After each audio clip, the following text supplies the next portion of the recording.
Wherever you go, there's always someone trying to get a quid out of you.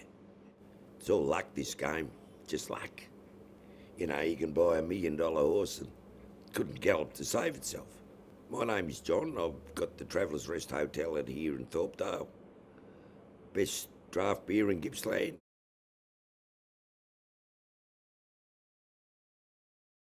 This is a wonderful story. It's about a young fella. He got killed in Vietnam, a real digger.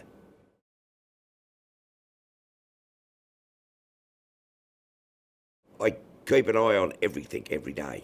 I've always got the form guide there. Always watching the races. I watch replays. You know, there might be something there, a smoky. Someone might have missed it. I'm pretty knowledgeable about horses. I love the history of them, where they came from. Vern had a little farmland out at Narracon, and he used to come in here with his mates and that, and we got a real wonderful friendship going, me and Vern. And he always said to me, "You and I are going to race a horse together one day." And I said, "Oh, that sounds great."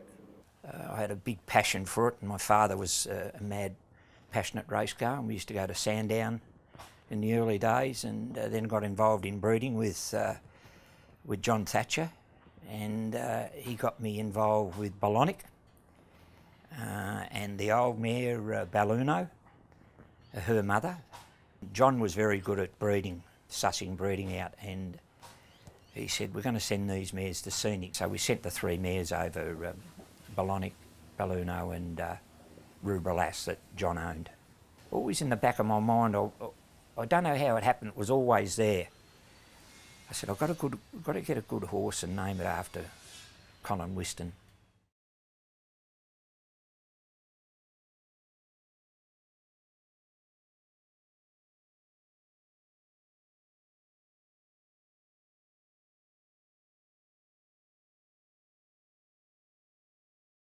Well, I first met Colin Whiston in '65 when we were doing our medicals, and then from then on, the next time I saw him was at Swan Street Barracks, where we caught buses to Puckapunyal, and I sat next to him in the bus, and that's when we became more friends. We used to see each other occasionally, but the next time we moved to Ingleburn in New South Wales, and he was in my hut there, and we became very good friends. And then when we were called up to go to Vietnam, we flew out, stopped at Manila over on the way, and he went, when we got there, he was located to D Company, and I went to B Company.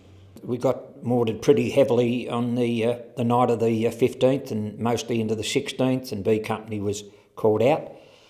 And we eventually found the mortar plate positions and harboured up the night of the 17th in a banana plantation adjacent to the rubber.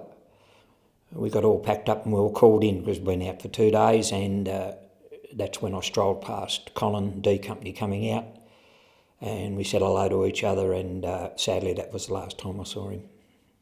So as it turned out, there was only 100 of us, and there was probably 2,500 of the enemy waiting for us next door, not far away. Of course, every year I always thought about Colin on Long Tan Day, and I said to myself one day, I think I might have a horse good enough to name it after Colin Whiston. And I had a horse out of an old mare of mine by Scenic, and it was a beautiful horse, and so I said, this is the one. So I got a lot of friends involved in it, which they were happy to do because of the Colin Whiston aspect of it, and we all got together, and fortunately Whiston was a fair horse. Tonic and Roderick ran on, but Whiston is sprinting clear from them, and Whiston is too good, scored by 2 lengths to Tonic and 2 lengths to Roderick. The horse turned out to be a very good horse. Would have gone on, only he'd done his leg, and of course he was so brave, just like Cole. They're like family. A racehorse. He's having a ball where he is now, but he loved to race too. As I said, I didn't know Colin, but I felt as though I knew him from what I was told about him.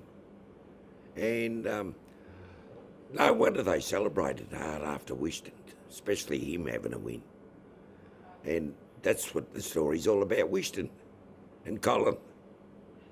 And we always look up. Thank you, Cole. What a wonderful day. Only wish you were here with us. And I would have got to meet you.